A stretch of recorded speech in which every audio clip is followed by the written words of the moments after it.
दोस्तों नमस्ते, जय माता दी। मैं अपने चैनल नया पता वीडियो ब्लॉग में आप सबका स्वागत करती हूँ।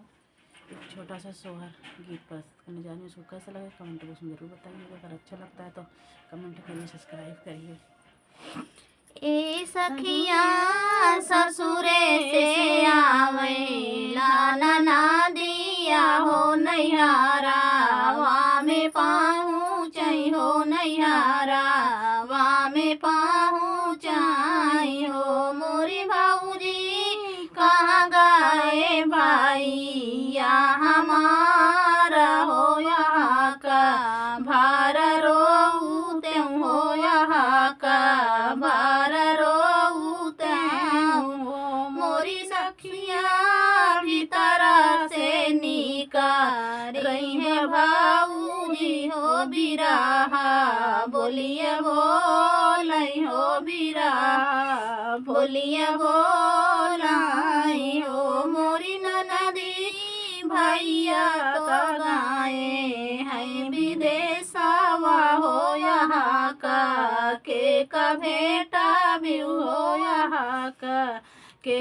भेटा भी हो। मोरी ननदी तोहरा के भाई हैं भतीजावा हो यहाँ का भार भेटाती हो यहाँ का भार भेटाती हो। मोरी ननदी भैया के जाने मेला लानावा हो यहाँ का भार भेटा हो यहाँ का भार भेटा हो। मोरी भाऊजी बोलिया तो बोलियो बिरहिनिया हो बोलायू नाही जानी हो बोलाई नाही जानी हो।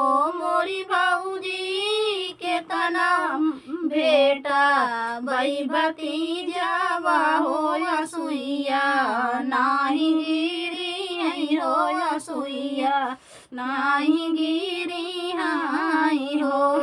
भीतर से निका रही भतीजावा हो बिराही बोलिया बोलाई हो बिराही बोलिया बोलाई हो। मोरी बुआ दूसरे का ठेका नाही लिया ले हो ससुरवा चाली जाती हो ससुरवा चाली जाती हो। मोरी सखिया इतनी बचाना सुनई नाना दी हो बहुत दुख भाई लिनी हो बहुत दुख भाई लिनी हो।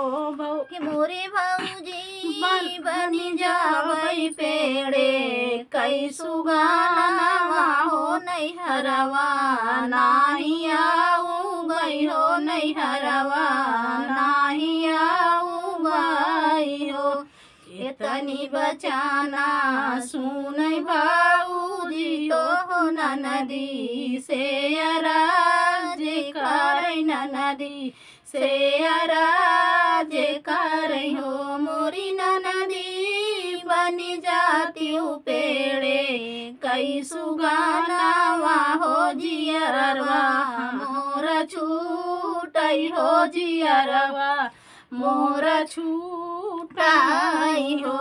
इतने में आइले गए भाईया हो पकड़ी बहिनी भेटाई हो पकड़े बहिनी भेटाई हो।